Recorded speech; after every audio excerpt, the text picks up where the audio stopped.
Congratulations, President Trump. Your bold decision to target Iran's nuclear facilities with the awesome and righteous might of the United States will change history. যুক্তরাষ্ট্র ও ইসরায়েলের মধ্যকার সম্পর্ক নিয়ে চাঞ্চল্য সৃষ্টি হয়েছে। কয়েকদিনের কিছুটা শীতল সম্পর্কের পর এবার একে অপরকে অভিনন্দন জানালেন ট্রাম্প ও নেতানিয়াহু। প্রশ্ন উঠেছে, কেন এমনটা হলো? যুদ্ধের শুরু থেকেই ট্রাম্পের সমর্থন না থাকা এবং সামরিক সহায়তার ক্ষেত্রে অনিচ্ছাকে ঘিরে প্রশ্ন উঠেছিল।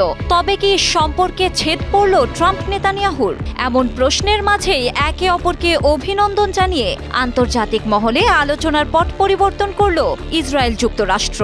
যদিও এই আলোচনা কোনো সুখকর বার্তা বয়ে আনবে না বলে ধারণা করছেন বিশ্লেষকরা। 21 জুন রাতে ইরানের পারমাণবিক স্থাপনায় হামলা চালায় মার্কিন যুক্তরাষ্ট্র। এই ঘটনায় পরস্পরকে ধন্যবাদ ও অভিনন্দন জানিয়েছেন মার্কিন প্রেসিডেন্ট ডোনাল্ড ট্রাম্প ও ইসরায়েলের প্রধানমন্ত্রী বেনিয়ামিন নেতানিয়াহু। এই অভিযানকে ইসরায়েলের নিরাপত্তার জন্য অত্যন্ত গুরুত্বপূর্ণ বলে উল্লেখ করছেন তারা। ভিডিও বার্তায় নেতানিয়াহু মার্কিন প্রেসিডেন্টকে অভিনন্দন জানিয়ে বলেন, প্রেসিডেন্ট ট্রাম্প, ইরানের পারমাণবিক স্থাপনাগুলোকে লক্ষ্য করে আপনার সাহসী ও ন্যায়সঙ্গত সিদ্ধান্ত ইতিহাস বদলে দিয়েছে। এই অভিযানে কার্যকর ভূমিকা রেখেছে মার্কিন যুক্তরাষ্ট্রের শক্তিশালী সামরিক শক্তি। এছাড়াও নেতানিয়াহুর মতে শক্তি দিয়েই শান্তি অর্জন করা যায়। প্রথমে শক্তি অর্জন করতে হবে, তারপরই আসবে শান্তি। ইরানের পারমাণবিক স্থাপনায় হামলার মাধ্যমে সেই শক্তিরই পরিচয় দিয়েছে ট্রাম্প ও মার্কিন বাহিনী।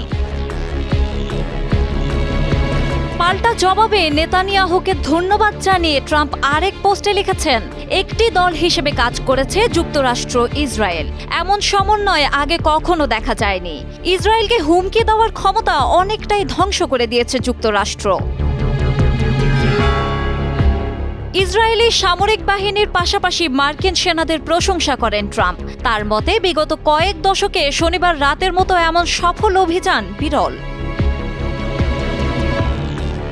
এর আগে ইরানের পারমাণবিক ও সামরিক স্থাপনায় ইসরায়েলের হামলা চালালে শুরু হয় সংঘাত। পাল্টা আঘাত হানে ইরানও। তবে ইরানের হামলা ছিল টানা বিদ্যুৎ চমকানোর মতো। একের পর এক হামলায় দুর্বল করে দিয়েছিল ইসরায়েলের প্রতিরক্ষা ব্যবস্থাকে। অসহায় ইসরায়েল যুক্তরাষ্ট্রের কাছে সহায়তা চাইলেও বারবার খালি হাতেই ফিরতে হয়েছিল। অনেকটা সহায়তার দরজা বন্ধ জারি রেখেছিলেন ট্রাম্প।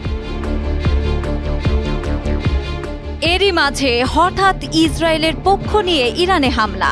বন্ধুত্বে যে দাগ তা মুছে ফেলেন ট্রাম্প। আর এই পারস্পরিক অভিনন্দন ইরান বিরোধী সামরিক তৎপরতায় দুই দেশের মধ্যে পুনরায় গভীর সমন্বয়ের ইঙ্গিত দেয়। এই নতুন পরিস্থিতিতে মধ্যপ্রাচ্যের ভূ রাজনীতিতে দীর্ঘমেয়াদী প্রভাব কি হবে তা এখনও অনিশ্চিত। ডেস্ক রিপোর্ট, সময়ের আলো।